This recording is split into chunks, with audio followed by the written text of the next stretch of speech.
Bonjour à tous, bonjour à toutes, bienvenue dans Tailgate Weekend, le podcast et l'émission 100% NFL. Les équipes de The Free Agent, on vous cache pas qu'on a eu quelques soucis techniques. Alors ceux qui vont écouter en podcast n'en sauront rien, ceux qui sont en live nous attendent depuis maintenant à peu près 48 minutes. Non, on a une petite dizaine de minutes de retard, et c'est de ma faute, hein. C'est ma technique à moi qui ne fonctionne pas ce soir. Donc j'en prends l'entière responsabilité et je me retire immédiatement de la vie politique de ce pays. Voilà. Avec moi pour présenter les 3 affiches de la semaine, mais aussi les paris sportifs, la fantasy comme d'habitude, mon Waik pour les paris sportifs et pour tout le reste d'ailleurs. Salut mon Waik, comment ça va? Bah écoute, très très bien et toi? Ça va vraiment très très bien. Tiens donc, Bah écoute, c'est ça marrant arrive. parce que j'aurais pas dit. Non bah écoute, ça arrive, un match sans, voilà, c'est un match sans. Ah oui, c'est ça, Reste à savoir s'il y exactement. aura des matchs avec. Non mais c'est surtout sur des short weeks comme ça, quand tu joues le dimanche et le Hmm. jeudi, bah des fois t'as des équipes comme ça qui, voilà. C'était notre cas cette semaine. Voilà. Et mon Ouais. Bertrand, salut Bertrand, comment ça va?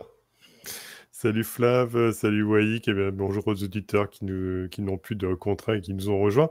Bah écoute, ça va, très bien. J'ai vu un match absolument merveilleux hier soir, mais je m'y attendais un petit peu entre les Jets et les Patriots.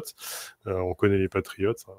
Les matchs d'AFCS sont toujours une régalade à regarder. Mais sinon, ça va bien, on va bien se marrer en parlant fantasy et paris sportifs.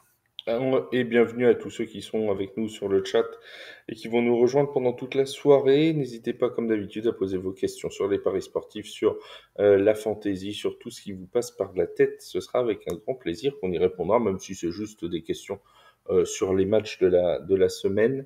Alors, comme d'habitude, on va vous présenter 3 affiches. C'est pas forcément les affiches, comment dire, les plus belles. Bon, enfin, on a pris quand même des affiches qui valent le coup, hein. On n'a pas pris les Patriots, mais ni les Giants d'ailleurs.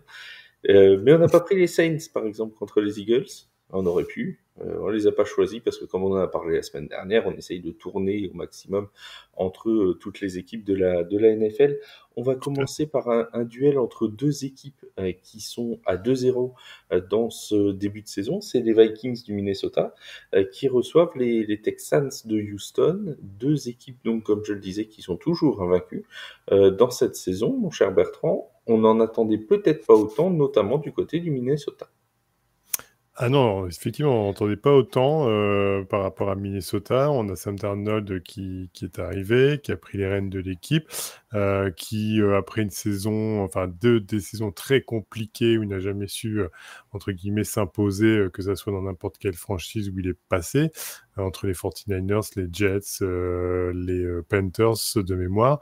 On a un Sam Darnold qui a trouvé enfin une maison où il se sent bien et où il peut développer du jeu.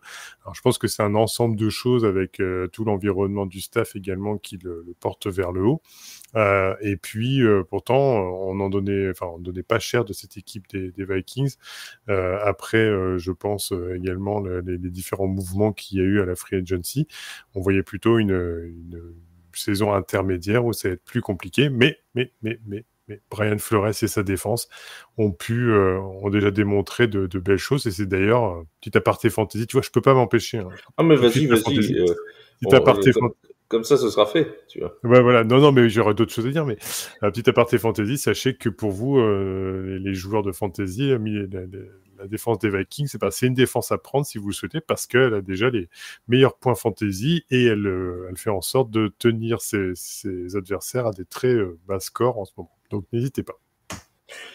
Pour toi, mon Waik, ça part comment ce match-là? Plutôt avantage Minnesota ou quand même les Texans, ce qu'on attend parmi, alors on va peut-être pas dire les favoris, mais parmi les outsiders de cette saison, te semble un cran au-dessus?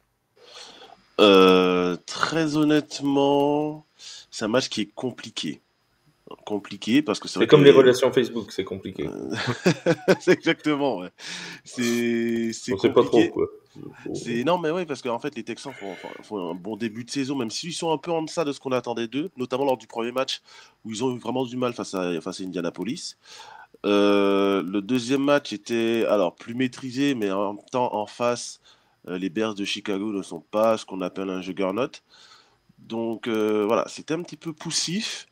De l'autre côté, Minnesota réalise un excellent début de saison avec une victoire surprise face aux 49ers, grâce à une excellente défense de notre ancien DC des Patriots, Brian Flores, formé chez les meilleurs. Donc, Enfin, formé, on va dire, hein, chez les meilleurs. Déformé. Beaucoup dire. Formé, quoi. Oui, comme vous êtes une bande de rageux. Non, mais voilà. Donc, match très difficile. Après, je mise malgré tout, et parce que j'ai un pari long terme sur les Texans, sur une victoire des Texans. En parlant de mise, oui, vas-y, Bertrand. Non, mais je dis, bah voilà, tu vois, il peut pas s'empêcher, il ramène tout à l'argent. Hein. C'est pas possible, ça. Mais en parlant de mise, et c'est particulièrement intéressant, je vais avoir ton sentiment là-dessus, oui, parce que on a eu l'annonce de l'Injury Report, c'est classique le vendredi soir, c'est le dernier avant les matchs du dimanche. Il apparaît sur celui des Texans de Houston notamment, que Joe Mixon est doubtful, donc très incertain pour le match, et que leur running back numéro 2, dont j'ai perdu le nom, est out. Du coup, ce sera probablement c'est Dameon Pierce, voilà, qui est out. Du coup, Cam Akers pourrait avoir quelques ballons contre son ancienne équipe. Oui, tout à fait. Mais si on parle d'ancienne équipe, il y a surtout Stefon Diggs en face. Donc, aussi. Moi, tu me parles de Cam Akers, c'est très mignon. Hein. C'est très mignon de ta part. Bah, non, mais je me dis que peut-être oui. qu'il y a certains bookmakers qui n'ont pas encore réagi à l'absence de. Il y a peut-être une affaire à faire, mais très honnêtement, oui, pourquoi pas. C'est dans ce sens-là, tu vois, si tu mets Cam Akers, si tu le trouves à 3 ou 4 quelque part, tu te dis, alors il va être sûrement RB1, running back numéro 1 pendant le match, puisque les deux autres seront probablement pas là, ça peut se tenter. Oui, mais les Texans sont pas. Non, c'est pas ça. Les Texans sont pas une équipe qui s'appuie sur le jeu de course. Avec les receveurs qu'ils ont, le jeu de course, c'est le dernier de leurs soucis en fait. Donc oui, Cam Akers, il sera RB1, donc oui, c'est une opportunité à prendre en fonction de la cote, évidemment. Je suis en train de la regarder là, mais c'est pas les Texans, voilà, comme certaines équipes, sont pas des équipes qui comptent sur le jeu de course.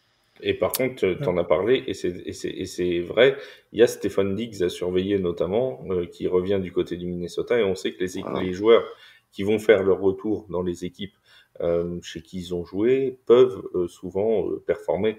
Toujours ce petit esprit de revanche, de montrer pourquoi est-ce qu'on est meilleur que quand on est parti, quoi, tu vois.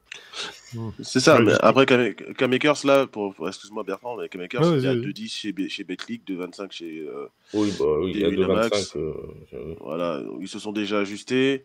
Donc, bon. Ils ont regardé les infos ce soir, bravo. Ils ont été réactifs. Mais en soi, voilà, donc ça sert plus à rien de prendre Cam Akers à 1,90 chez Unibet en plus. Voilà, bon, allez, on va laisser peser. Tu vois. Oui.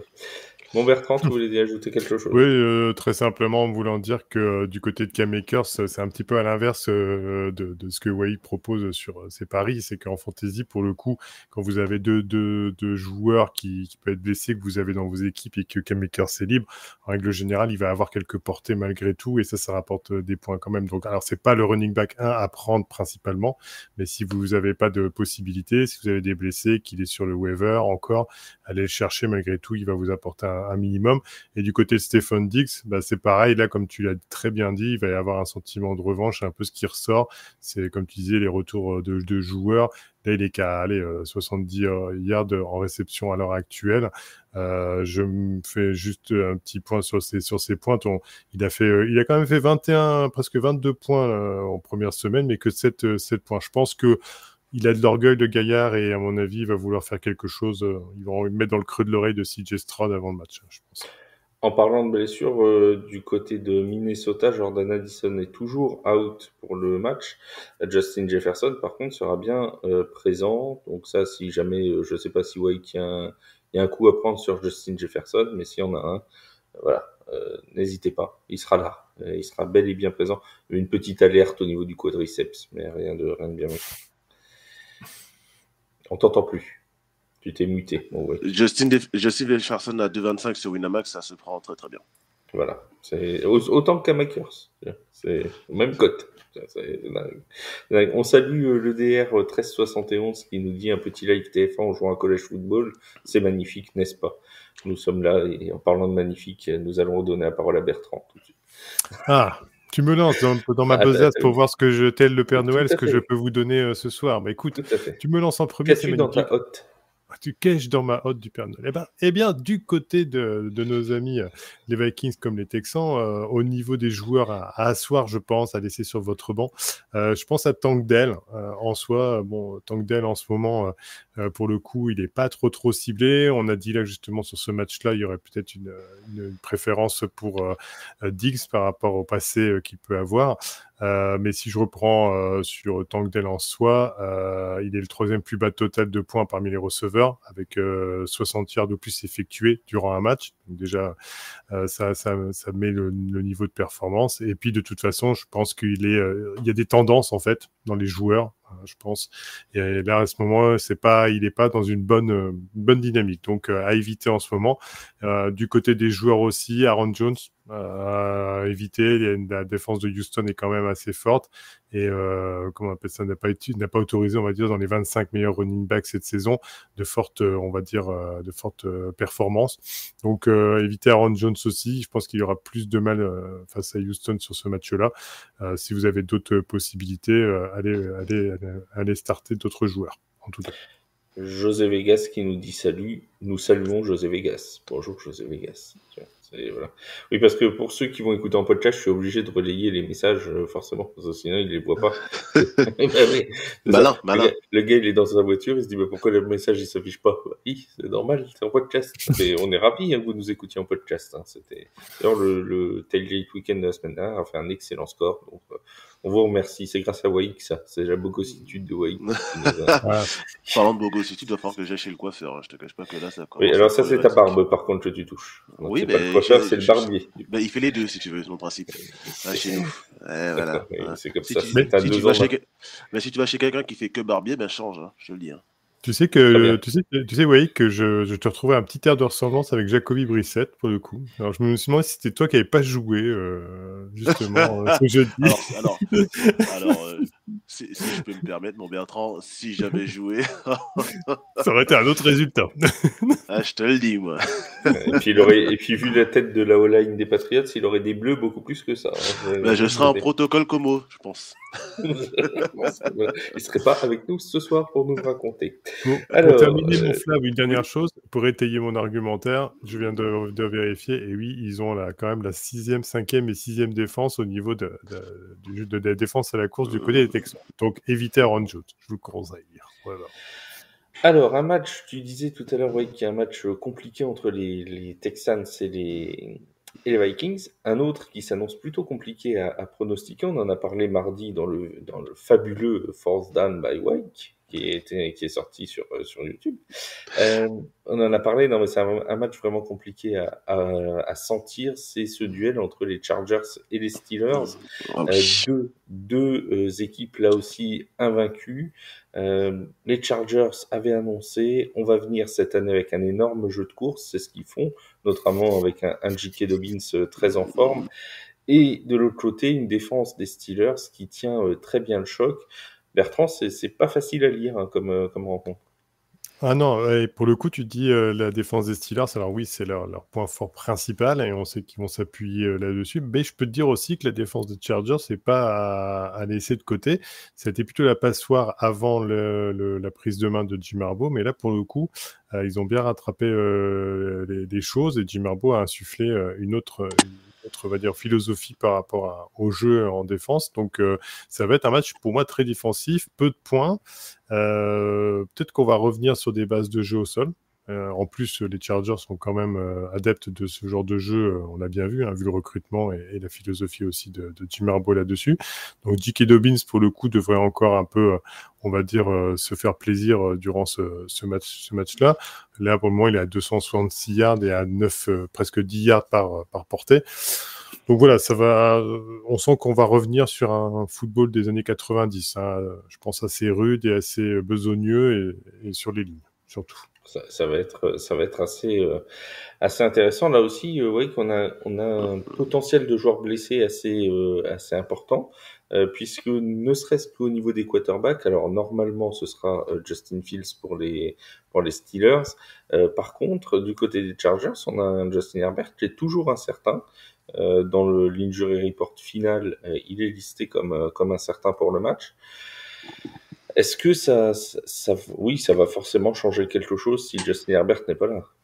Ah mais clairement, s'il n'est pas là, mes pauvres Chargers, j'ai envie de dire. Bah, ils vont tout faire à la course, du coup. Ah bah là, ça va être... Ils vont faire que courir.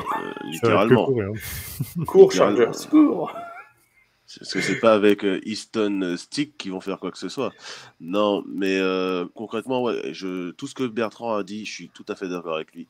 Ça va être un match très défensif parce que les Chargers, c'est la 5e meilleure défense contre la course. Pittsburgh, c'est la 3e. Ex-aequo, c'est top 10 top 10 des défenses contre la passe, les deux. Donc, très peu de points à prévoir. Comme l'a dit Bertrand, les Chargers ont mis l'accent sur le jeu de course. Mais comme on l'a dit dans mon podcast, hein, les Chargers ont remplacé Keenan Allen et Mike Williams par J.K. Dobbins et Gus Lebus. Donc forcément, ça donnait le ton de la saison. Donc oui, un bon match à field goal. Comme le dit José Vegas dans le chat, c'est exactement ce que j'allais dire. Ouais, puis en plus, comme prévision météo, je vais chercher ça tout de suite. Vas-y, par rapport à ce que tu disais sur les classements au niveau de la défense des Steelers et des Chargers, même les Steelers n'autorisent que 153 yards sur les deux premiers matchs, et ce 4e de la ligue, comme tu as dit. Bon, voilà, ça donne le ton, et je pense que ça va être un peu compliqué. Ils n'ont pas déjà une escouade de receveurs du côté des Chargers très fournie. Ça reste toujours du Quentin Johnston qui a du mal qui commence à monter petit à petit, mais qui a encore du mal. Et s'il n'y a pas de Justin Herbert, comme on a dit, ça va être plutôt compliqué de développer du jeu. On en est niveau météo, il fera beau à Pittsburgh, il fera 81 degrés Fahrenheit, donc je n'ai pas la correspondance Celsius, mais enfin... Une vingtaine de degrés, quoi. Voilà, et il y a un petit vent de 3/4 face nord-ouest. C'est pour les kickers, attention, on va dévier. C'est pour les field goals, parce que si tu as un fort vent de côté à 20 ou 30 miles par heure, ça te change quand même quelque chose, quoi. Là, c'est juste une brise, donc on peut y aller sur les field goals. Je pense qu'on peut remercier Vindelia pour ce point météo. Et je t'en prie, c'est tout naturel. Et à chaque fois qu'il y aura une question sur les field goals, je serai là avec le point météo, ne vous en faites pas. Surtout dans des stades comme les stades ouverts, comme les Broncos, comme les Bills, dans le nord du pays, où il suffit d'un petit coup de vent et puis ça te flingue tout. Voilà, on sait jamais. On salue Steven qui est avec nous dans le chat, notre Steven qu'on retrouvera mardi pour le podcast ELF. Pendant que j'en parle, on va essayer de le faire en live aussi, ce Tailgate ELF, le dernier Tailgate ELF de la saison. On aura un invité avec nous. Le problème, c'est que concernant l'invité, je suis pas sûr de la ponctualité. Donc, je me dis, si on lance le live à 21h30, je ne sais pas s'il sera là tout de suite. Donc, bon, on va essayer de gérer ça. Mais en tout cas, il y aura un rendez-vous sans doute mardi soir en live pour la DER des DER de l'ELF.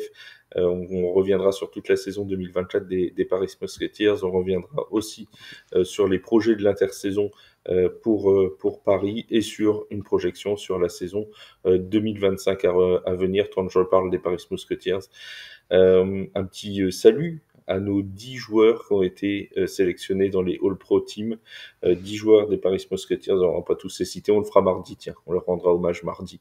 Mais voilà, n'empêche que ça fait toujours plaisir de voir que la saison des Parisiens a été récompensée. Pour fermer cette parenthèse ELF, on rappelle que la finale aura lieu ce samedi, c'est bien ça, oui c'est samedi, entre Vienne et le Rheinfire. Si vous avez envie de la regarder, moi j'ai pas le cœur, je peux pas. Je suis trop émotionné. T'es sûr que c'est samedi? Non, je suis pas sûr. Je crois que c'est dimanche. Je suis à peu près sûr que c'est dimanche. Ouais. C'est dimanche. Bon, dimanche 22. Ouais. T'es Je tout vais vérifier. émouvu, Là Flav? où je suis tout ému. Non, je peux pas. Je sais pas comment je vais faire le résumé, mais je peux pas. C'est trop compliqué. C'est Dimanche dimanche, hein, 15h30, juste avant la NFL, c'est parfait. dimanche, voilà. Dimanche, 15h30, la finale entre les Vienna Vikings et le Renfire. Juste après avoir pris le dessert avec grand-mère, et puis vous enchaînez derrière. Voilà. Voilà. Après, tu prendras un peu de Glenn Tunga et de Pajarinen en running back. Ça va être sympathique. Bref, ça, c'était pour la petite parenthèse. ELF, en prono au niveau du Steelers Chargers, on part sur quoi, Wake? Franchement, c'est très risqué de prendre un marqueur. Tu m'as filé une info intéressante, donc je me permets de la partager. Pour une fois. Comme quoi tout est possible, mec. Comme quoi tout arrive. À ce qu'il paraît, c'est l'anniversaire de Josh Palmer, le receveur des Chargers, dimanche. Donc un petit bet anniversaire. Un birthday bet, on appelle ça. Un birthday bet, en effet, de dimanche pour Josh Palmer. Les côtés A4, je l'ai vu ce matin côté A4, je crois, sur Betclic. Donc ça peut être intéressant. Sinon, field goal. Ouais, tout dépend aussi du quarterback qui va lui donner le ballon. Si c'est Stone Stick. Après, sur un blowout, sans malentendu, de faux témoins, le mec, en fin de match, c'est marque. clair. Ouais, Mais non, il faut aller sur les over. C'est son anniversaire. Ils vont le laisser marquer, ça se trouve. Ouais, c'est Oui. ça. Allez, hop, Oui, je vois bien Gigi Watt faire du sentiment, effectivement. C'est son genre. C'est son genre, tout à fait. Non, mais ouais, over field goal, c'est pas mal. Alors je vais chercher les over field goal du côté des Steelers. Alors, plus d'un field goal et demi sur Betclic, c'est 1,86. C'est honnête. Voilà, c'est vraiment honnête. Après, sur Winamax, on peut avoir un field goal total, un nombre total de field goal, donc des deux équipes. Ça, il faut que je vous cherche ça. Hop, le temps que je me mette sur le match. Si tu as un truc à dire, dis-le. Oui. Vas-y, j'ai un truc à dire, n'hésite pas à le balancer. Non, j'allais dire aux gens que ça servait à rien de vérifier la liste des anniversaires. Je l'ai déjà fait, c'est le seul qui fête son anniversaire, enfin le seul en position de marquer, parce que je crois qu'il y a un défensif tackle aussi qui... Mais bon, voilà.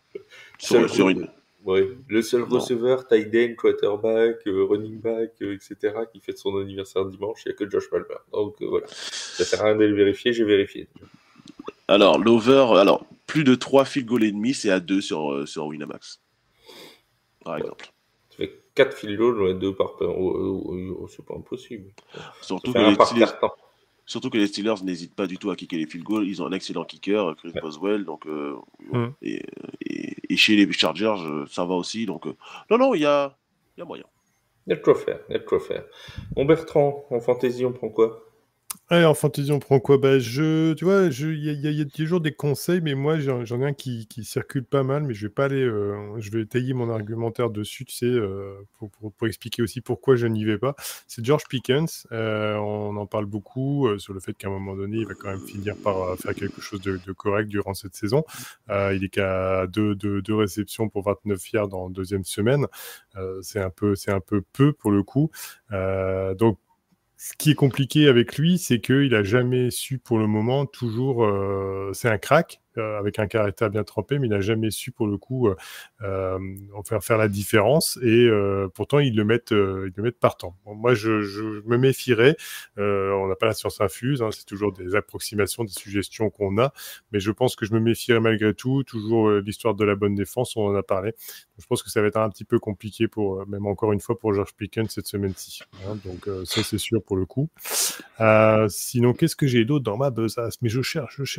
Ah, j'en avais parlé tout à l'heure, Quentin Johnson. Pour le coup, bon, il est un peu estelé. J'avais dit, il commence à avoir une petite courbe de progression. Il y a Josh Palmer avec lui qui fête son anniversaire. S'il n'a pas trop bouffé de gâteau, il sera bien. Hein. Éventuellement. Et là, pour le coup, tu vois, si je fais une petite suggestion, je vois bien un minimum de 14 points cette semaine, pour le coup. Il domine dans l'équipe le classement au niveau de cibles, des réceptions, yards à la réception. Donc des yards à la réception et des cibles.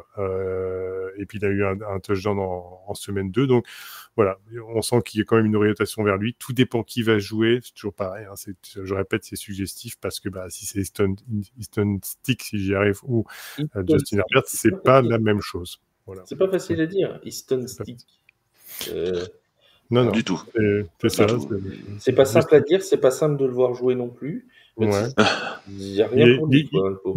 Il est collé au banc et il devrait rester parce que bon, Voilà, ouais. le stick U, évidemment. Le stick, ouais. Voilà. Sinon, j'enchaîne. Oui. Allez, j'enchaîne parce que celle-là, elle était nulle. Sinon, au niveau de celui que je mettrais sur le banc, pour le coup, Najee Harris. Pareil, hein, toujours par rapport aux deux grosses défenses à la course, puis aussi sur l'uniformité de son jeu, qui est toujours donc beaucoup, on va dire, assez en force vu le gabarit du bonhomme. Il partage les portées, c'est le cas de le dire, avec Jaylen Warren, l'autre running back. Et pour le coup, Warren est beaucoup plus à jouer sur les côtés, sur un jeu en passe aussi éventuellement. Donc, il va avoir, à mon avis, peu de portée, au final, de points qu'il peut apporter à son équipe et à votre équipe dans votre fantasy. Donc, mettez Harris sur le banc.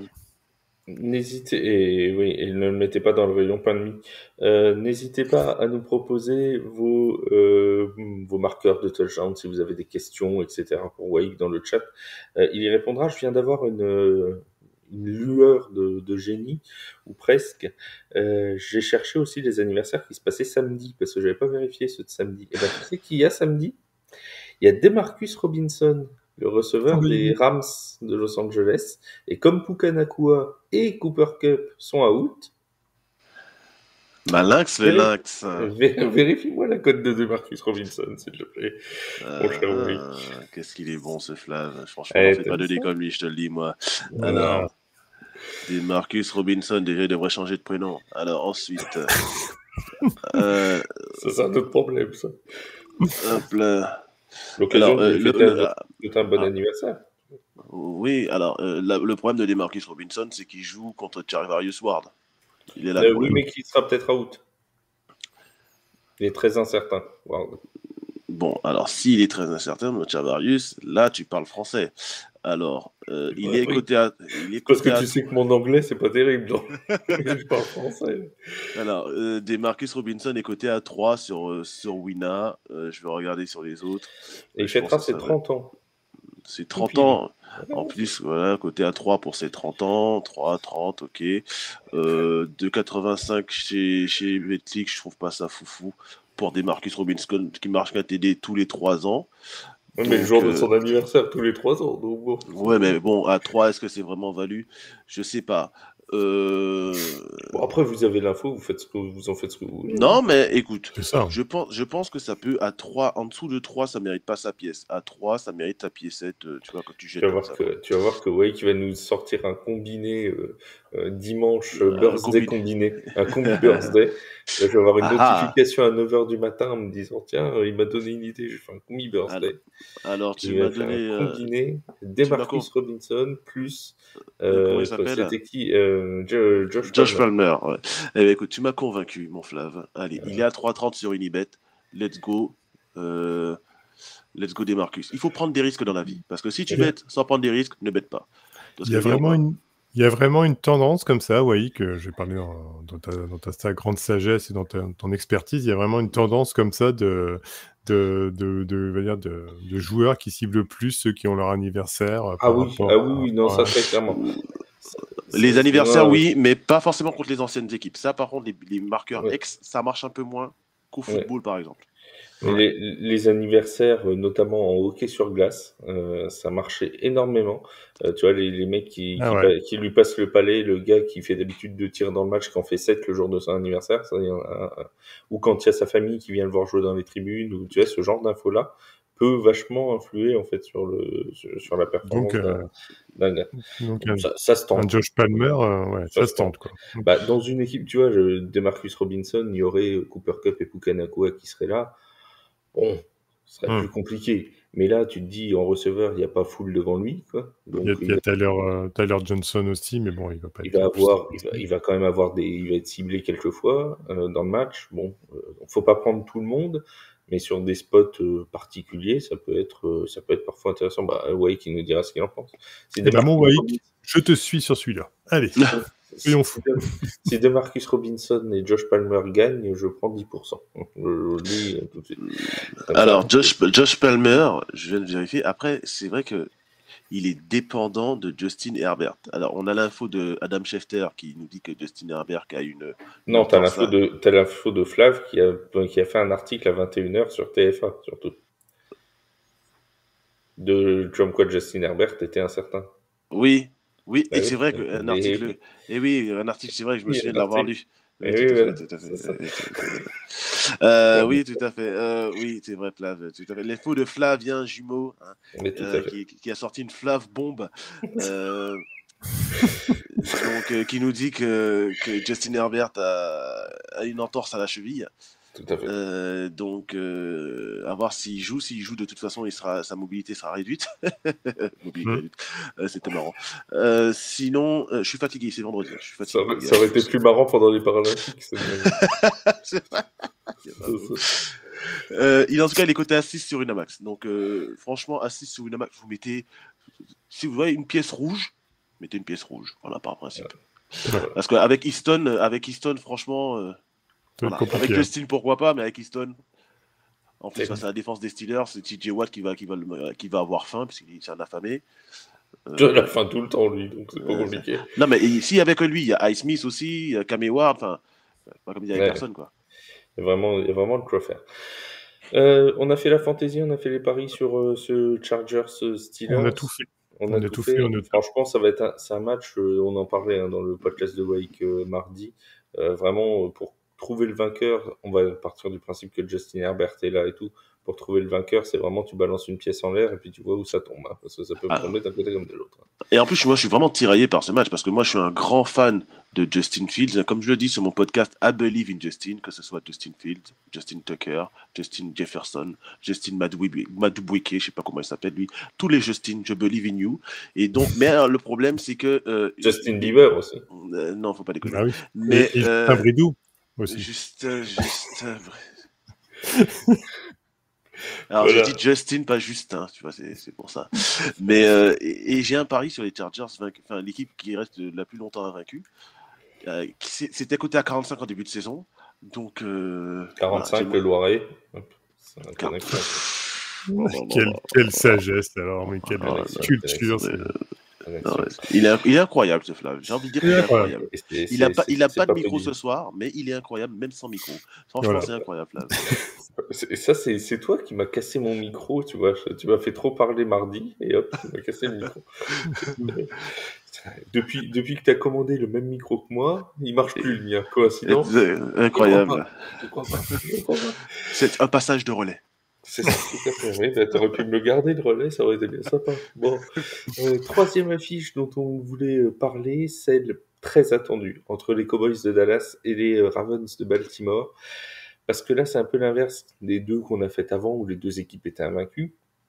Là, on a une équipe des Ravens qui n'a toujours pas gagné dans cette saison 2024. On va pas dire que le temps commence à presser, mon cher Bertrand, mais il va falloir quand même s'y mettre. Hein. Ah bah oui, là, il faut quand même s'y mettre. Il reste une place forte de la NFC, de la Ligue, avec des prétentions bien loin de celles qu'on peut voir pour le moment. Ça va être compliqué à faire avaler la pilule aux fans de l'AT&T Stadium si on en reste là. Et je pense que la tête de Mike McCarthy risque peut-être même... Alors, je te parlais des Ravens, mais on peut parler des Cowboys. Il y a pas de Ah problème. pardon, excuse-moi. Ouais, Oh, bah, je pense bon, enfin, de toute façon, les deux équipes sont aussi mal en point, on va dire, dans l'aspect en eux-mêmes, même si les Cowboys ont gagné un match. Mais bon, malgré tout, la tendance n'est pas au top. Donc, on va faire un package. On va dire que Voilà. cette idée-là était les mêmes pour les deux, au final. Alors, Zionis nous dit ils ne gagneront pas ce week-end. Alors, comme je parlais des Ravens, je suppose qu'il parle des Ravens parce que lui, au moins, m'a écouté. Mais Oui. je ne sais pas si c'est le cas. Donc, confirme-nous que c'est bien les Ravens que tu vois perdre ce week-end. Je pense qu'il parlait des Ravens. Ça, aussi. Oui, pour le coup, pour les Ravens, c'est vraiment... oui, c'est le moment ou jamais, parce que là, à 0-3 dans une division qui est relevée, avec des Steelers qui possiblement pourraient être eux à 3-0, va falloir quand même commencer à pédaler. Quoi. Et oui, tout à fait, Thierry. Il va falloir commencer à pédaler. Le problème, l'avantage des Ravens ce week-end, c'est que le match-up leur est tout à fait favorable, en tout cas en attaque.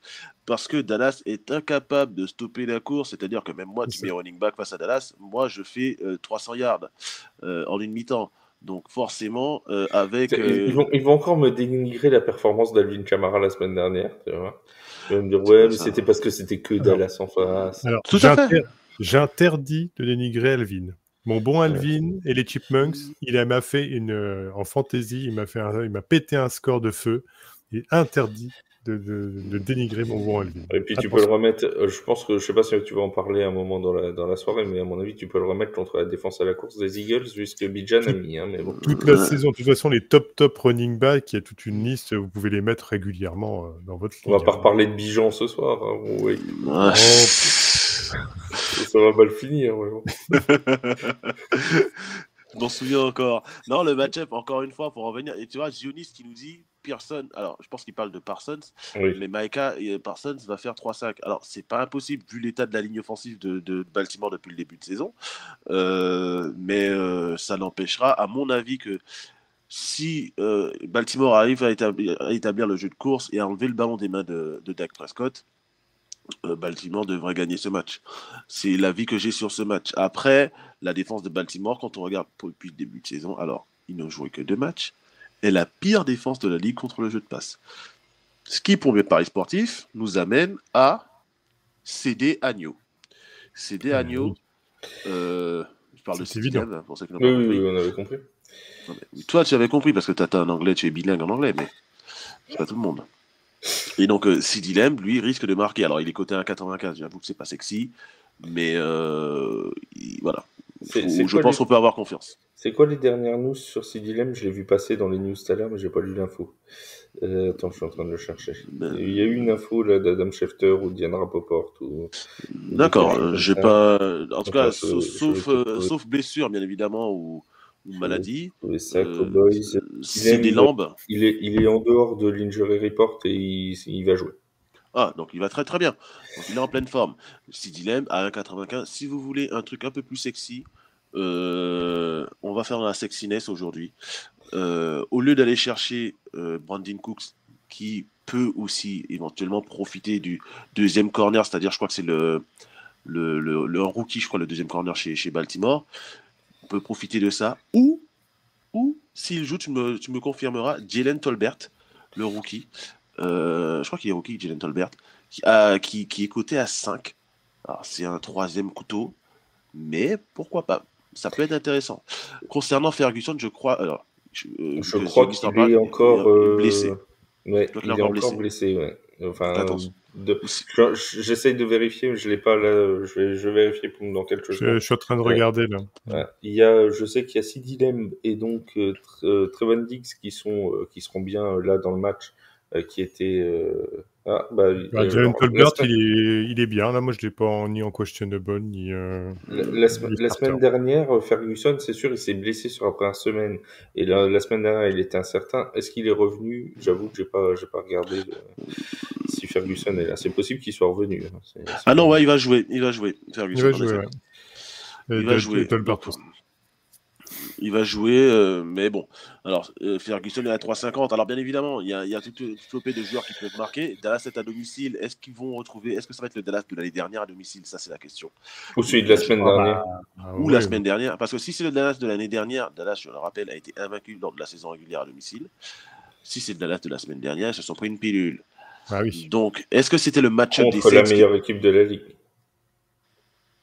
Écoute. On ne peut rien dire à ça. À cette heure-là, dans ces 2 premières semaines, en tout cas. Voilà. Tu sais que si les Saints marquent 40 points ce dimanche contre Philadelphie, ils deviennent la première équipe. Et bien, vous me lirez la suite sur un article de TFA qui sortira samedi matin.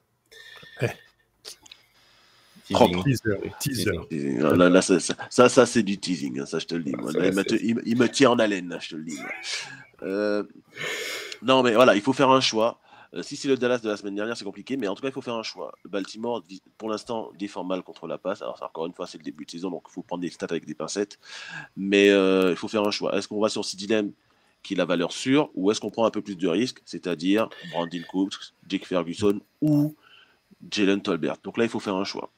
Franchement, je laisserai Brandon Cooks de côté et j'essaierai éventuellement si Jake Ferguson. Là, il est de retour, mais bon. Allez, Jake Ferguson et Tolbert pour le principe. Très bien. Moi, je me permets juste de répondre à Sioniste également. Je suis un peu d'accord avec lui sur le combo Lamar-Henry qui fonctionne pas. C'est ce que j'ai ressenti sur les 2 matchs que j'ai vus.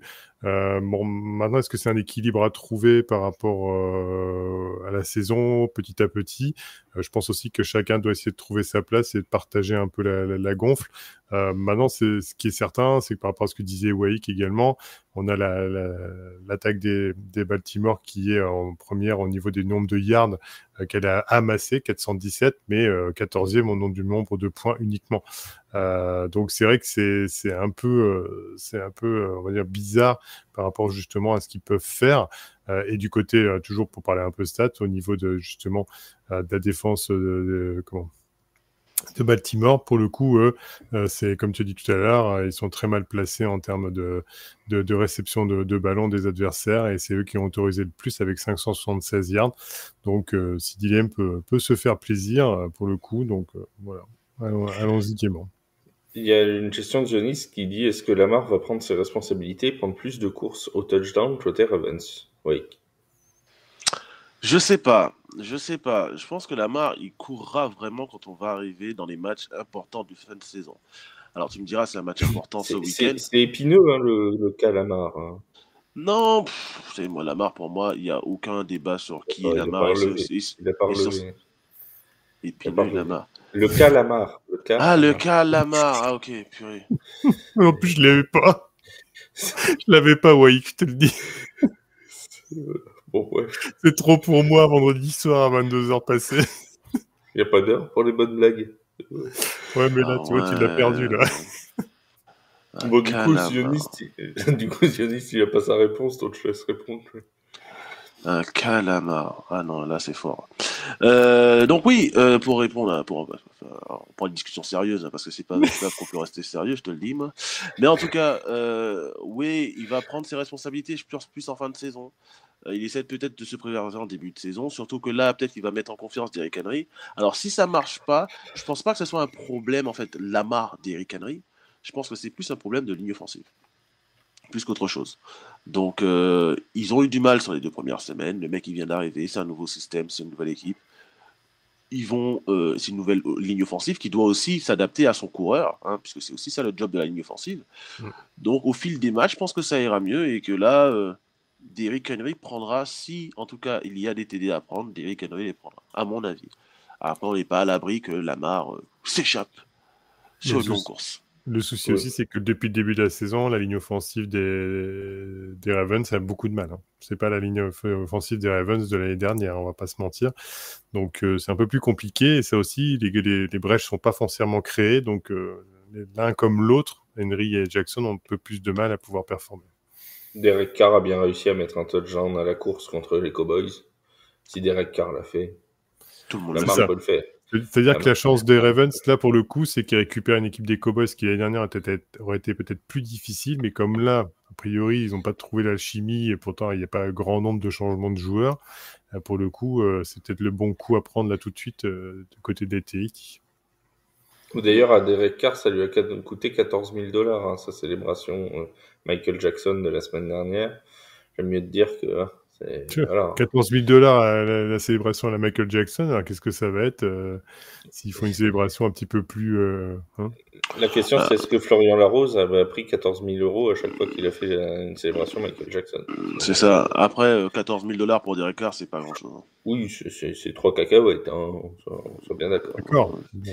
Il y a Zionis qui nous dit: il se fait vieux Derrick Henry, ça s'essouffle pour lui. Tiens, d'ailleurs, en parlant de ça, c'est un duel de vieux, en fait, en running back. Oui, c'est vrai. Et Zeke Elliott contre Derrick Henry. Je sais pas si c'est Derrick Henry. Enfin, il se fait vieux. Alors, oui, pour un running back, parce qu'en fait, il a des kilomètres au compteur. Mais en soi, c'est quand on voit comment il prend soin de lui et le boulot qu'il fait à la salle pour rester en forme physique. Enfin, je pense pas que Oui, bien sûr, même pas en rêve, tu vois. Et donc, même pas dans tes rêves les plus fous. Je pense que même quand tu te mets à rêver de ça, dans ton rêve, tu te mets une gifle pour te dire d'arrêter de rêver ça. Tu vois ce que je veux dire, en fait, ce qu'il y a, c'est que les défenses aussi ont très bien compris que c'était sur les premiers... Enfin, les coordinateurs défensifs arrivent à bien saisir le moment où il faut l'arrêter. Le problème, c'est que Henry, s'il prend les 4 yards et qu'après, il a un peu d'espace, c'est mort. Tu peux être un linebacker ou un defensive back, il va prendre un raffut dans la gueule et puis après, là, c'est un train, quoi. L'autre, il avance. Dans la tête. Là, si déjà la ligne défensive, la première ligne défensive arrive à l'arrêter dès le début, c'est là que, en fait, il n'y a plus de danger Henry, entre guillemets. Voilà. Et puis ce qui est un peu aussi pas dans la faveur des Ravens, c'est que c'est une équipe qui n'est pas construite pour être menée. C'est une équipe qui est construite pour avoir l'avantage. Or, en plus, ce qui vient contredire, c'est que la semaine dernière, ils avaient l'avantage face aux Raiders. Ils n'ont pas réussi à conclure. Mais c'est là qu'on voit que leur ligne offensive est le souci. Parce que la ligne offensive n'a pas réussi à protéger Lamar ni Derrick Henry. Et donc, ils n'ont pas eu... Max Crosby, la semaine dernière, mais il était aux anges. Donc, il a fait, je ne sais plus combien de points en fantasy, c'était monstrueux, quoi. Ça faisait longtemps. Il en fait pas mal tout le temps, mais là, il a bien cartonné. Donc voilà, il faut. Non, là, à mon avis, le problème, ce n'est pas Derrick Henry, le problème, c'est la ligne offensive. Si elle tient le coup, pourquoi pas? Est-ce que tu nous as donné tes bons plans fantasy sur ce match-là, non, écoute, pour le coup, pas encore. Je resterai sur Isaiah Likely, pour le coup, qui, lui, c'est simplement celui qui domine les réceptions de son équipe pour le moment. Et donc, je vois pas pourquoi il y aurait une tendance à l'inverse. On a toujours une équipe qui base le jeu au sol, même si on en a parlé, c'est un peu plus compliqué en ce moment.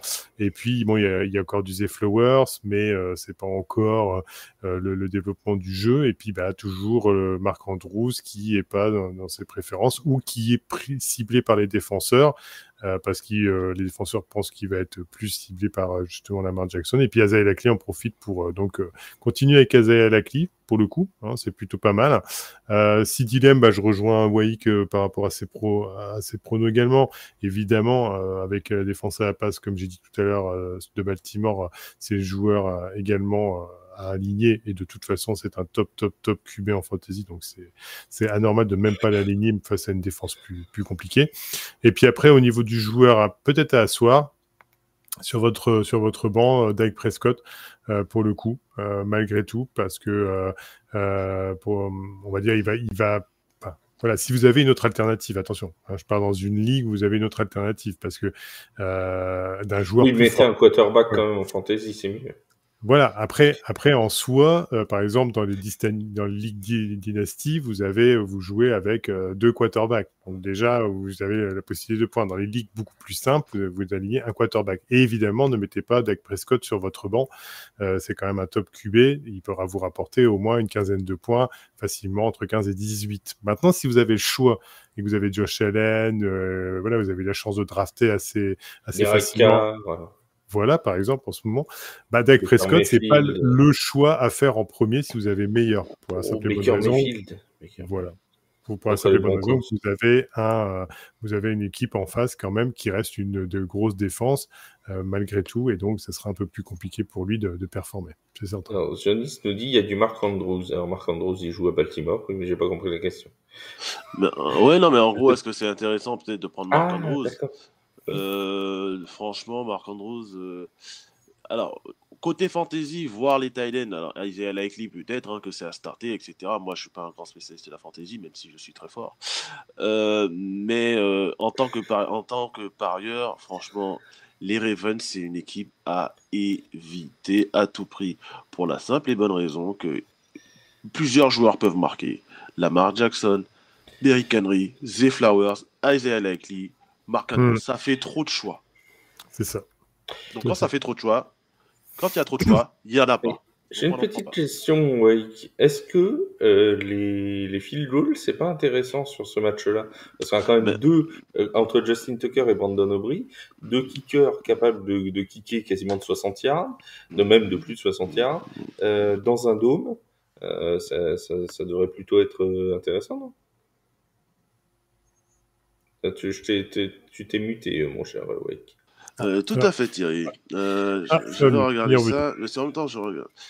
Je vais me permettre, tant qu'il regarde, juste pour compléter ce que je disais tout à l'heure, et c'est surtout qu'au niveau de la défense des Ravens, ils ont généré le plus de sacs, ils ont le 6e rang au niveau des sacs générés sur les équipes, et puis ils ont seulement autorisé que 2 passes de touchdown cette saison pour le moment. Ils ont quand même tenu Patrick Mahomes à que 15 points fantasy en première semaine. Donc voilà, c'est pour vous donner la tendance que Prescott n'est pas dans les bons petits papiers. Je te rends la parole, mon Wake. Vas-y. Oui, merci mon Bertrand. Alors, les field goals du côté des Cowboys, alors c'est vraiment pas sexy. Chez Betclic, le plus 1,5 que ce soit du côté des Cowboys ou des Ravens, c'est 1,59 et 1,62 respectivement. Plus de 3 field goals et demi, c'est 1,72 sur Winamax. Plus de 4 field goals et demi, ça commence à faire beaucoup de field goals. Ça fait 2,80.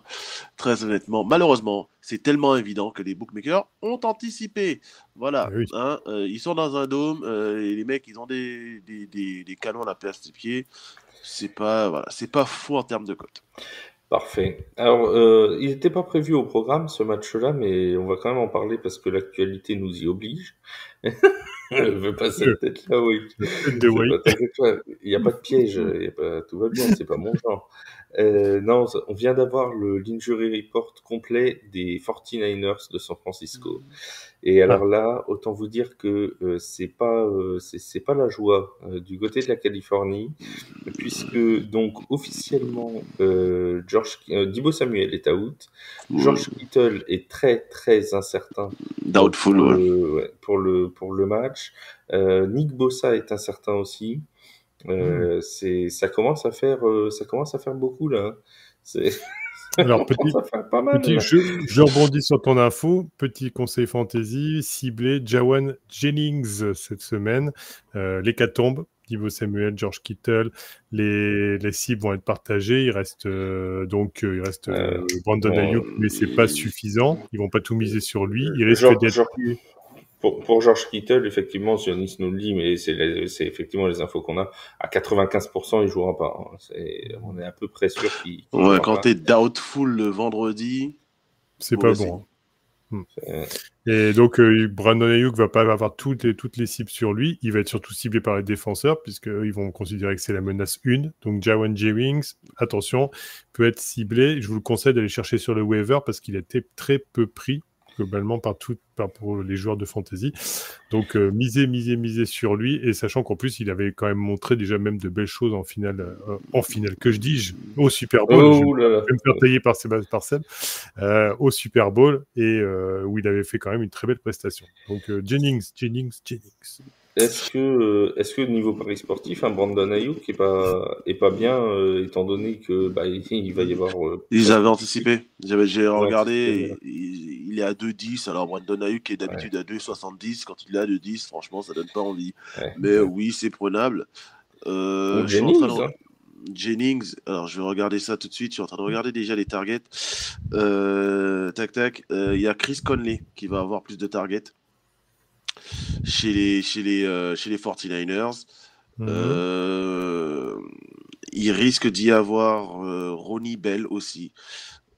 Attention. Donc je vais regarder tout ça pendant que je vous dis ça, parce que là c'est vraiment des infos que tu nous sors qui sont ultra importantes et ultra sensibles même, j'ai envie de dire, mon cher Flavien.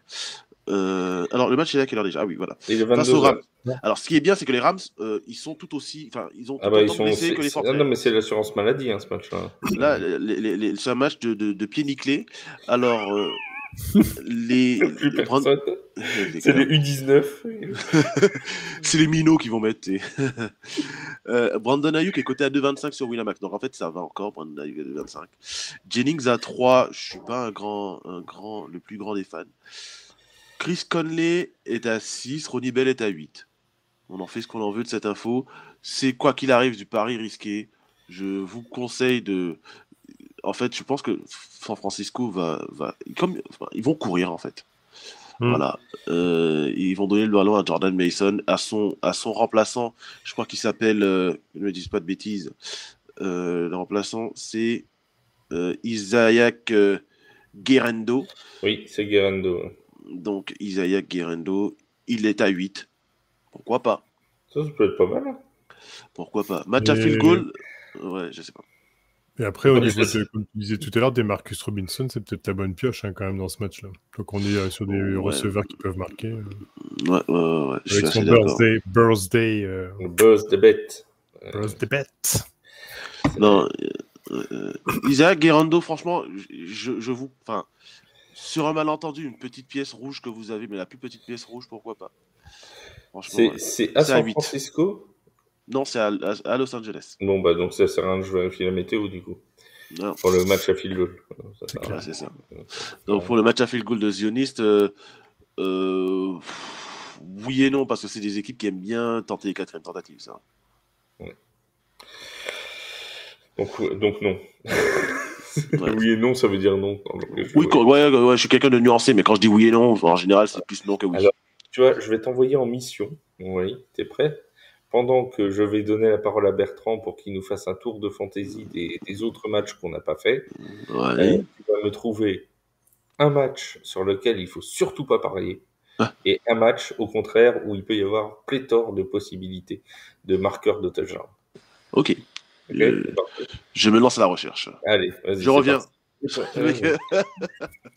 Et pendant ce temps-là, mon Bertrand va nous faire les joueurs que vous devez starter ou laisser sur le banc dans le reste de la ligue. Ah bah allez, un petit pot pourri, Prenez allez, tous les allons-y. Saints. Ouais, faisons plaisir. Purdy, Brock Purdy, malgré l'hécatombe, c'est quand même le joueur qui passe le plus, on va dire, de la ligue. Il est à 550 yards. Alors évidemment, il manquera de cible, mais malgré tout, c'est une équipe de talent, donc on peut quand même espérer que Jennings et consorts puissent avoir des ballons.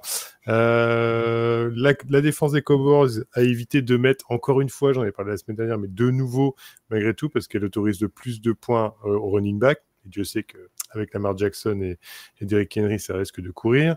Cal Pitts du côté d'Atlanta, pour le coup, Kansas City, c'est eux qui autorisent le plus de yards au tight end dans la ligue. Donc, Cal Pitts a un bon coup à jouer, espérant que Kirk Cousins arrive à bien le cibler. C'est Kirk Cousins en prime time. Voilà, alors c'est toujours le même problème. Mais bon, malgré tout, ce qu'il faut savoir, c'est qu'en fantasy, c'est pas foncièrement le résultat final qui compte, mais c'est la prestation du joueur. Donc, Atlanta peut perdre si Kyle Pitts met 2 touchdowns, ça va faire des points et des yards. Jonnu Smith, toujours restant chez Titans, on n'en a pas parlé beaucoup. On va essayer aussi de parler de joueurs qu'on ne parle pas très régulièrement, pour le plaisir aussi. Du côté Comme dirait Herbert Léonard. Tout à fait, pour le plaisir. Du côté des Seahawks, donc au Lumen Field, un stade très bruyant, mais pour le coup, une équipe avec un Skylar Thompson et un Tua Tagovailoa qui ne reviendra pas d'ici peu, je pense qu'on a un joueur qui va sûrement, grâce à Tyreek Hill, pouvoir faire des passes, mais qui va essayer de trouver une soupape de sécurité. Donc, Jonnu Smith a l'opportunité de pouvoir développer du jeu. Et les Seahawks sont l'équipe qui autorise en défense le 4e plus haut total de réception au Titan. Donc, c'est pareil. Ils sont un petit peu passoires à ce niveau-là. Donc, du côté des Seahawks, et de Jonnu Smith, c'est le joueur à jouer. Peut-être que... D'autres ou... Alors, on nous parle de Nico Collins. Alors, je sais pas si c'est en fantasy ou... Alors, Nico Collins... on va faire les deux, fantasy et paris sportif, comme ça. J'ai tenu le crachoir, je vais laisser notre ami Waïk en parler. Nico Collins, c'est toujours un bon choix, parce qu'il se révèle être le receveur numéro 1 prime ou 1 B des Texans, avec Stefan Diggs. Donc, non, c'est super intéressant, sachant qu'il n'y a pas de running back. Donc, oui, très intéressant. Ouais, Nico Collins, 18 points presque en première semaine, 28 points presque en deuxième semaine. C'est la cible numéro 1, on a beau dire tout ce qu'on veut, même avec Diggs. Là, c'est juste Diggs. Bon, on part sur le principe que c'est une ancienne rivalité et qu'il va vouloir aussi se montrer, etc. On en a parlé tout à l'heure. Quoi qu'il arrive, CJ Stroud va lâcher le ballon au lancer, donc Nico Collins risque encore de... Par contre, ça me rend assez malade d'entendre parler de Stefan Diggs à Minnesota à longueur d'émission. C'est pas la peine de remuer des anciens souvenirs assez tristes. Donc c'est bon. On va arrêter de parler de Stefan Diggs, Minnesota, tout ça, c'est fatigant. Si tu préfères qu'on parle des Rams. Non plus. Alors. Je comprends pas. Moi non plus. Mais que s'est-il passé, comme dirait notre ami Nature Handball. Waïk, un match sur lequel il faut surtout pas parier. Allez, allons sur Browns Giants. du coup. Pas du tout, au contraire, t'es fou, il faut parier sur ce match. Amari Cooper, tous les jours de la semaine, même le week-end, et surtout le week-end. Parce que lundi, ce sera trop tard. Un peu trop tard. Non, en plus, Amari Cooper, c'est depuis le début de saison que je le propose. Mais là, le match-up, Il marque pas. mais là, il marque pas. Mais le match-up, il est parfait pour lui. Il n'y a pas de défense en face. Donc, il faut y aller. Mais blague à part, pour revenir à la question. D'ailleurs, c'était pas une blague. Mais pour revenir à la question. Le match à éviter, on en a déjà parlé, en fait. On en a déjà parlé. Le match à éviter à tout prix. Fuyez ce match comme la peste. C'est les Steelers face aux Chargers. Fuyez, partez loin. Plus loin possible. Ne regardez pas ce truc. Ne vous faites pas de mal. Voilà, faites autre chose. Courez. Loin, le plus loin possible de ce match, le plus loin. Fuyez. Parce que, franchement, si vous devez changer des couches pleines de caca, faites ça plutôt que regarder ce match. Je vous le dis.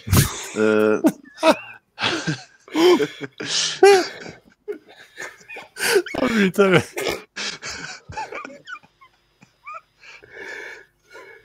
Mais c'est pas possible. Qu'est-ce qui me sort? Si vous avez votre moutard qui vomit partout et qui fait de la merde partout, faites ça plutôt que de regarder les Chargers. Et on salue Romain de Steelers France, bien évidemment. Et voilà. Et Emilien de Chargers FR aussi. Salut les gars. Et puis on pense à vous.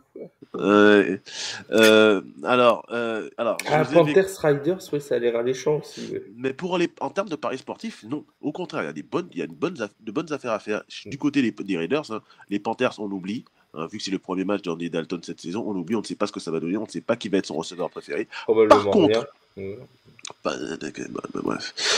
Par contre, chez les Raiders, il y a le King Davante Adams à 2,50. Je crois qu'on peut même le trouver un peu plus haut sur d'autres bookmakers que Winamax. Et le petit pari osé, c'est Brocky Bowers, qui est le meilleur receveur de l'équipe depuis le début de saison, limite, qui n'a pas encore marqué. Donc, s'il souhaite marquer son premier TD à domicile face à la pire équipe de la ligue, alors quoique ça se tâte avec les Giants, pourquoi pas? Il est coté à 4. Brock Bowers, ça se tente. Jacoby Myers nous propose Zioniste aussi à proposer à 4. Donc, face aux Panthers, il faut y aller. Donc, je propose ces trois-là. Hein, Davante, Jacoby, Brock. Il faut essayer. Je vais faire le lien en fantasy. Je rejoins Waik. Même chose au niveau de la fantasy, surtout pour Brock Bowers. C'est le plus ciblé. Gardner Minshew aime bien. Donc, il y a moyen qu'il marque un touchdown. Donc, ça conforte l'idée de Waik. Et là, pour le coup, moi, j'ai même bien tenté Davante Adams parce qu'effectivement, depuis le début de la saison, oui, le changement de quarterback avec Andy Dalton peut très bien apporter autre chose à la franchise en attaque, mais en défense, il n'y a pas de changements radicaux à attendre. Donc, les Raiders peuvent en profiter, ouais, c'est sûr. Par contre, est-ce que je peux faire une autopromotion, mon ami, en même temps? Eh bien, justement, par rapport comment on appelle ça, au conseil fantasy que vous pouvez retrouver dans un fabuleux article qui paraît chaque semaine sur le site de The Free Agent. Cette semaine, je parle des Seahawks et des... comment on appelle ça? Je ne me souviens plus de la deuxième, dis donc. J'ai un trou de mémoire, qu'est-ce qui m'arrive? Et des Commanders, bien sûr. Et donc, avec les Seahawks, je vous parle de Zach Charbonnet. Également, c'est le joueur que je vous conseille d'aligner en fantasy parce que Kenneth Walker 3 va être mis sur le banc pour blessure. Il a tendance à se blesser régulièrement chaque saison quand même, hein, le bonhomme. 3-4 matchs, 5 matchs de passer. Donc c'est l'occasion. Charbonnet, vous allez le récupérer dans les joueurs disponibles dans votre ligue parce qu'il n'a pas toujours été pris selon la ligue que vous jouez. Et vous le mettez, et lui, à mon avis, que ce soit à la course ou sur les jeux de passe écartés, un peu à la Alvin Kamara. D'ailleurs, bon Alvin, continue sur cette lancée tanktillée. Oh oui, continue. Voilà. Et je vous le conseille fortement face à Miami Dolphins qui vont faire un long voyage pour rejoindre Seattle. Ça, les longs voyages, faut jamais les occulter. Ça fait toujours mal aux joueurs quand même, malgré tout, même s'ils ont des avions XXL hyper. Alors, les Dolphins ont d'autres problèmes que le voyage. Hein. Oui, bien sûr, oui. Mais enfin, ils ont mal à la tête. Ça n'aide pas. Ça n'aide pas, et donc au final, Zach Charbonnet, n'hésitez pas. Voilà. Je me permets de continuer. Autre match à fuir comme la peste. Les Colts face aux Bears. Ça va être un match à en faire caca aussi. Franchement, les Colts, je pense que tôt ou tard, il va falloir ouvrir le dossier Anthony Richardson, parce que là, il commence à accumuler les bourdes et les mauvais matchs. Parce que c'est pas parce qu'il fait une passe de 60 yards à Alec Pierce qu'il est bon. Parce que pour le coup, je le trouve plutôt moyen depuis qu'il a starté.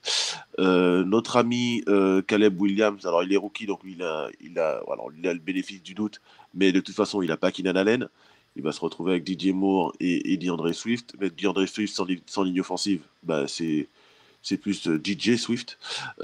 Du coup, voilà, à éviter comme la peste fuir ce match de Nulos. On ne sait pas qui va marquer, ça peut être même le Waterboy, sur un malentendu, donc on évite. On rappelle que Wake s'est vendu encore tout à l'heure et la semaine dernière comme quelqu'un d'extrêmement nuancé. On aime à le rappeler, puisque depuis tout à l'heure, on sent que la nuance est présente dans ce... Bah, tu me Alors, demandes, on mais sait- alors, après Flav, tu me demandes un avis clair et Oui, net alors sur les matchs. Donc, oui. prépare-toi, je vais te demander un avis dans le Tailgate LF de mardi aussi, tu vas voir. Ah, non, mais On va parler du MVP et tout, tu vas voir. Ça va être- ah là là là là là là. ça va être- En fait, Il y a un- Wade il y a un donne- joueur, il y a un jou- il y a un- il y a un joueur qui a été nommé chez All-Star là. Ouais. Ouais. C'est fort. Wade te donne un avis qui est tranché sur les 31 autres franchises. Il y a qu'un seul avis qui ne sera jamais tranché, qui sera toujours objectif, c'est sur les Patriots. Voilà, c'est comme ça. Mais les Patriots, de toute façon, je l'ai dit encore hier dans le live TikTok de Native Handball, pour moi, les Patriots sont clairement la meilleure équipe de la Ligue cette année. N'ayons pas peur de le dire. Ah bah, Ils bien vont sûr. aller au Super Bowl. Oui, ça s'appelle la peur de Kevin Mwamba qui me fait dire ça, mais quand même, voilà. Regardez-moi ce beau maillot. Ah, mais ce que tu n'as pas compris, Flav, c'est que là, ils font exprès de perdre. Tu vois, ils veulent pas Bien que ce soit sûr. trop facile. Là, là, ils sont à 0-3. Bon, ou 1-3, peu importe. Au final, ça va finir comment? Ça va finir en 13-4, cette affaire. Et voilà, et boum, premier de la FCS. Et la Et vous voix l'aurez est entendu, passée et aux vous l'aurez avants. entendu ici en premier. C'est ça qui est beau. Évidemment. Bon, Euh, les amis, on a fait le tour rapide, non? Pas du tout, puisque je devais donner un match sur lequel il faut absolument parier. Mais après, mais si frère, tu veux ça pas de fait... mon avis, oui, mais non, ça fait... mais- mais si, non, ça mais si fait tu veux 20... pas de mon avis, tu me le dis. Mais non, mais tu me le dis. Voilà, voilà. Au bout d'un moment, Ça fait moi, 32 je dirais- matchs que tu nous donnes, tu es en train de nous parler de la Week 18. Vas-y. Alors, match à parier, par contre, match à points, c'est les Cardinals d'Arizona face aux Lions de Detroit. Face au mur. Les Lions de Detroit. Alors, les marqueurs, en plus, chez Détroit, les running backs sont à 1,90, les deux, que ce soit David Montgomery et Jahmyr Gibbs, ce qui est rare, parce que d'habitude, ils tournent plus autour de 1,50 en 60, donc 1,90, c'est limite beau. Amon Ra, il n'a toujours pas marqué cette saison, il est à 2,25. Est-ce qu'il est en forme? Je ne sais pas. Il était un peu blessé la semaine dernière. Le receveur qui va exploser cette année, Jameson Williams, est à 3,25. Donc à ce cote-là, il faut prendre tous les jours. Ok.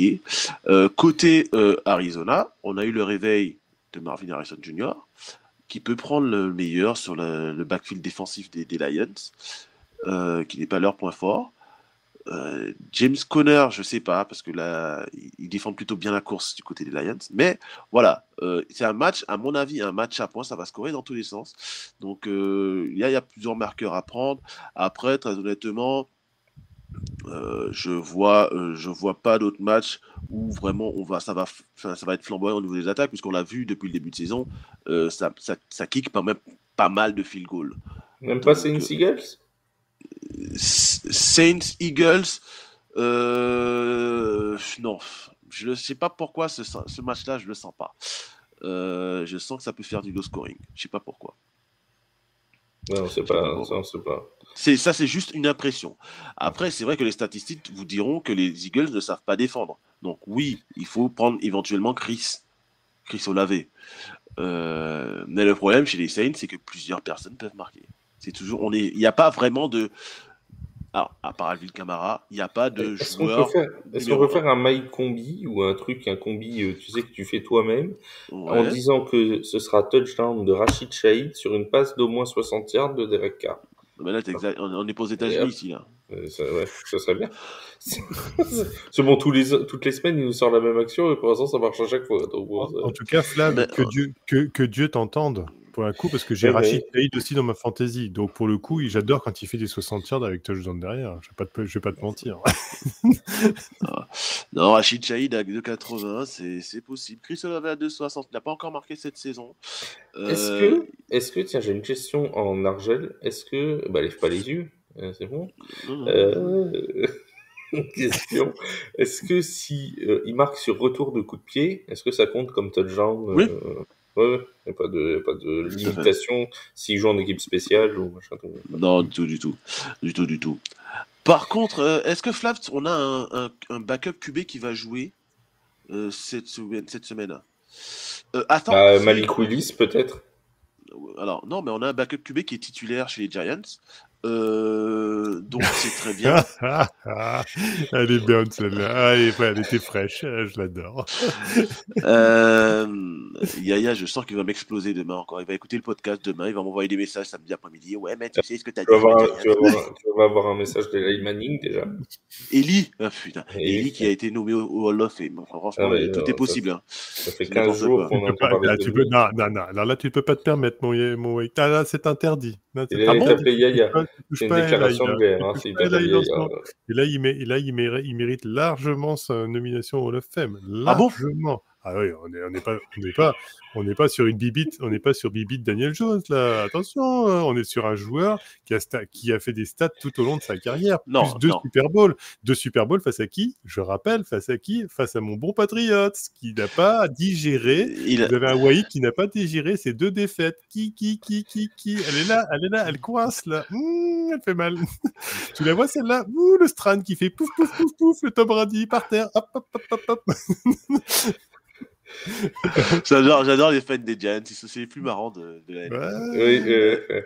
Ils sont complètement fous.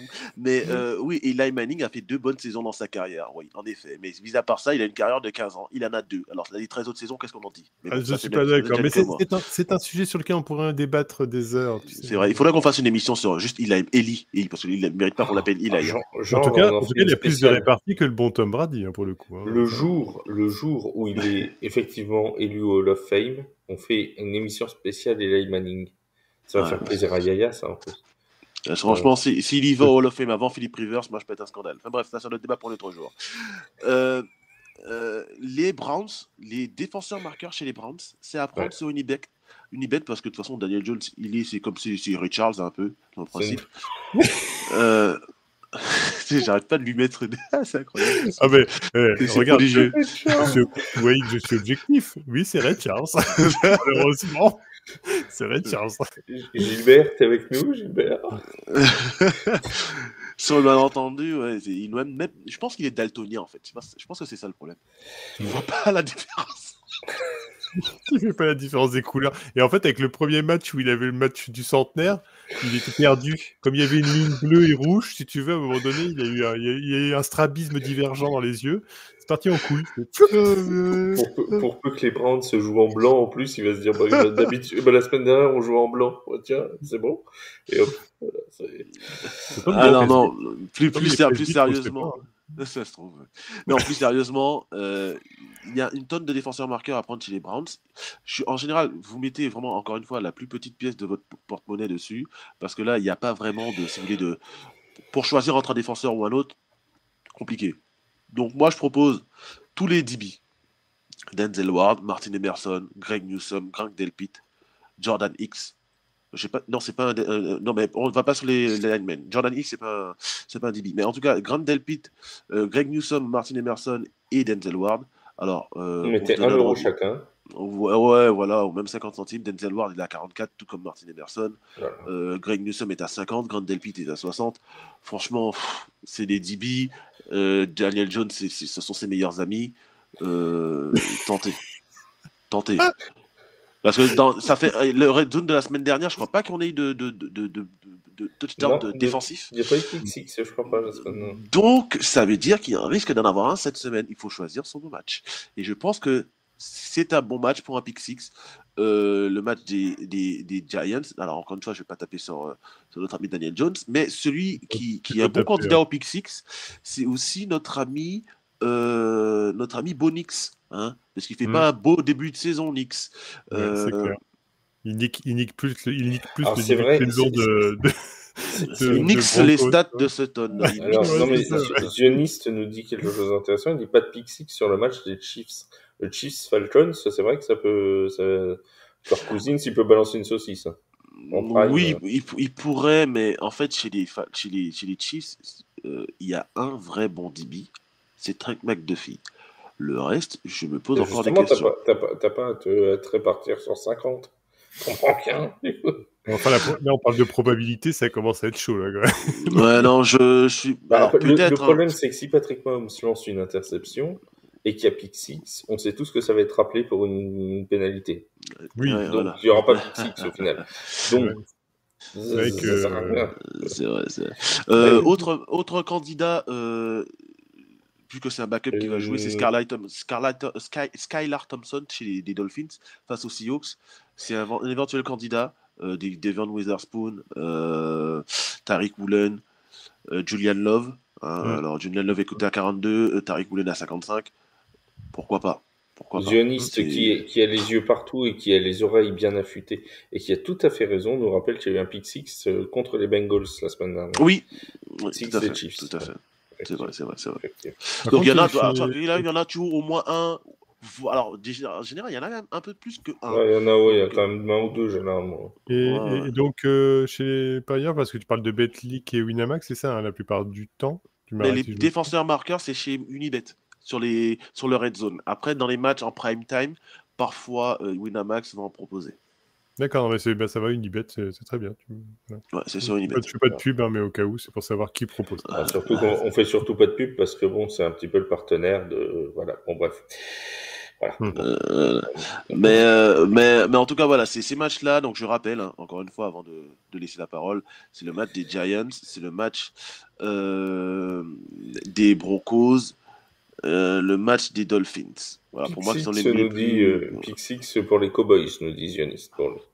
En fait, j'ai l'impression que Zioniste doit être supporter d'une équipe. Non, ne doit pas aimer les Ravens, je suppose. Bah ouais, et donc supporter d'une équipe de AFC Nord qui n'est pas les Ravens. Qui peut être les Bengals. Dionis, je vais lui répondre, voilà, elle n'est pas sur une bonne tendance, les Cowboys, en ce moment, pour un pick six. Même je sais bien si la défense des Cowboys, elle reste sur un système de turnover, justement, pour faire sa défense. Mais là, c'est pas trop le truc. Puis, bon, Lamar Jackson va pas taper des ballons à The Flowers et compagnie. Il va pas y avoir beaucoup Non, je pense pas. En plus que Lamar Jackson est lancé tant de pick six que ça dans sa carrière, hein, si tu veux. Parce qu'il lance pas beaucoup le ballon. Ouais, donc, en même temps. Donc, non, tu sais que. Ben, tu vois, ben, il en a. Alors excuse-moi, Flav. Sur sa carrière. Alors, non, en fait, j'ai pas la stat. Non, j'ai pas la stat. J'allais dire des bêtises. Attends, laisse-moi regarder. Non, j'allais dire des bêtises. En tout cas, cette saison, il en a 0. Et c'est pas, encore une fois, c'est pas. Tu cherchais quoi comme stat? Le nombre de pick six dans la carrière de Lamar Jackson. Ah, le pick six, ça, je sais pas. Je sais pas si je vais pouvoir retrouver ça en 2 minutes. Une info encore blessure pour être totalement complet du côté des 0. 0 en carrière, Lamar Jackson des pick six. Voilà, comme ça au moins c'est fait. Du côté des Eagles de Philadelphie, Edgy Brown sera out aussi pour le match contre les Saints. Marchand de Latimore, il joue ou pas? Je crois parce qu'on n'a qu'un seul out pour le match et c'est un tackle. Donc je pense que oui. Okay. Je pense qu'il est de retour. À mon avis, de toute façon, il va se mettre de retour pour le match contre les Buccaneers parce qu'il va avoir son combat de catch annuel contre Mike Evans à faire, qu'il se fasse expulser tous les deux. Donc, oui, ça c'est vrai. Ça s'arrête jamais. Donc, mais d'ailleurs, votre match, c'est ton match des Saints face aux Eagles, et aussi un match à pick six parce que Jalen Hurts, je pense qu'il va faire des erreurs. Alonte Taylor, il est en feu depuis le début de saison. Je sais pas ce qui lui arrive, mais le des Saints, non mais c'est vrai, il est en folie depuis le début de saison. Même Paulson Adebo est très bon aussi. Hein. Je sais pas ce qui lui arrive. Alonte Taylor en fantasy, pareil. Si vous l'avez sur le waiver, allez le chercher. C'est un bon coup. Pour ceux qui jouent sur une ligue IDP, ça veut dire Individual Defensive Player. Waouh, avec ça, on n'est pas piqué des hannetons. Moi, là, ça veut dire que vous devez choisir un DB, un linebacker et un joueur de première ligne défensive. Très bien, c'est absolument incroyable. Les amis, merci beaucoup pour cette petite preview de la 3e semaine de compétition. Le prochain rendez-vous sur TF1, ce sera mardi matin. On aura la review de cette 3e semaine. Je serai avec Yaya, je serai avec Seb et avec Flo. Mardi, dans la soirée de mardi, un live exceptionnel, Tailgate ELF pour clore la saison 2024 avec mon copain Wike, avec Steven de la Red Company, avec Kevin, avec Mathieu, avec un invité exceptionnel, Qui sera avec en retard. Julien, qui sera sans doute en retard, avec Julien. Bref, mais on va essayer que le micro marche mieux qu'avec Marc Mathioli, déjà, ce sera déjà une bonne chose. Voilà, ce sera ça mardi soir à 21h30 sur la chaîne Twitch de TF1. Merci à tous et n'hésitez pas à aller écouter aussi le podcast de Wake, le Force Down by Wake. Vous avez encore le temps. Voilà, vous avez encore le temps jusqu'à dimanche pour aller écouter tous les avis, tous nos avis, puisque j'ai eu l'honneur d'être dans le podcast, tous nos avis sur les matchs complets de cette 3e semaine. Merci à tous de nous avoir suivis. On se dit très très vite sur les antennes de TF1. Salut tout le monde, bonne soirée. Bonne soirée. Salut.